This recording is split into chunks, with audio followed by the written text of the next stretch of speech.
大空頭 Barry 咁公開做空美光啦，咁佢入場個位咁就係1050蚊美金附近。但係短期我依然堅持個觀點，未到頂嘅。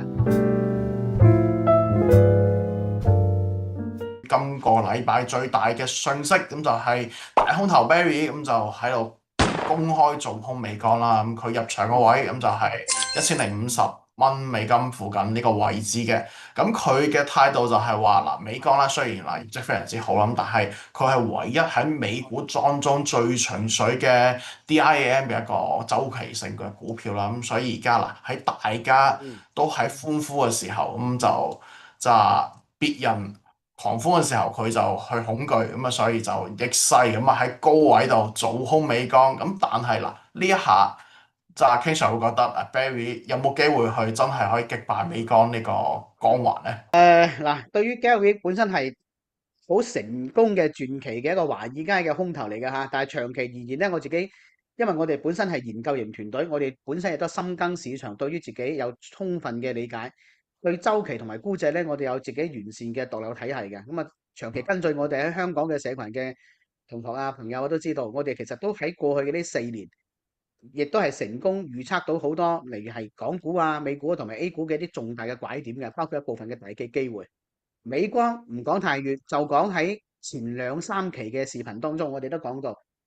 喺前一段時間個股票價格喺900蚊美金出頭嘅時候，我哋都依然係堅定一樣嘢。美光正常嚟講喺呢段時間跌啫，但係按照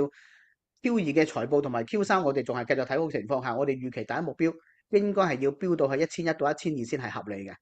然後最新財報出咗嚟，我哋將呢個目標喺上一期同大家講到，喺度係1300左右。咁所以咧900到1200咧，其實已經執一波噶啦。咁但係1200附近咧應該點樣先賣出？到後期跌翻落去嘅時候，我哋又推出去第二個目標嘅時候，其實又可以再嚟呢個位置。我始終認為美光嘅基本面係可以，即係公司嘅基本面係可以支撐公司個股價，至少可以行到第三季度後期。因為基本面業績咧，起碼到2027年明年嘅下半年，人哋都已經排滿晒單。當然而家個價錢係偏高嘅，但係從市場趨勢同情緒，有時我想同大家講，真正股票真正嘅見底咧，都要需要一個引導嘅。呢個引導係咩咧？就好似喺行情利好嘅情況之下，你見到更多嘅利好，同埋喺熊市行情唔好嘅時候，你見到更多嘅利空。只有加速向上同埋加速向下嘅時候，先會逆向咁樣去見到呢個真正嘅大頂或者大底嘅。喺而家呢個位置下邊咧，我只能夠講，按照美光好客觀嘅基本面嘅趨勢嘅情況下，喂，有邊間公司可以賣100億嘅產品，然後有約15億嘅毛利啊？除咗賣白粉，真係賣，除咗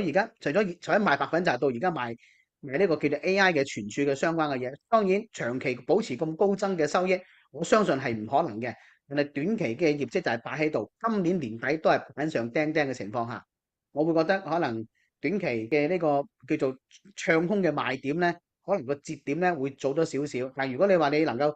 即係呢個大空頭大師啦，能夠堅持半年以上而不死啊，半年以上都能夠堅持嘅情況下，我覺得佢可能會最終會贏錢嘅。但係短期我依然堅持個觀點，未到頂嘅。我認為喺第三季度接住落嚟嘅呢2個月，仲有機會創新高。所以如果你話而家個價錢975，佢個槓桿夠高嘅情況下，如果希望佢升到1250、1300蚊嘅情況下，佢唔會爆倉咯。咁如果槓桿低嘅情況下，到後邊守得住，我覺得時間可能唔係股票嘅朋友，但係短期依然係趨勢嘅朋友。講完啦。咁所以短期嚟講，我覺得上一次咧，我哋喺社群當中，當股票價格升到去，大家都見到階段最高點係1255，而我哋喺香港社群最低嘅階段最高價格喺1249附近嘅時候，我係階段提醒過大家，短期可以做一個高拋低吸，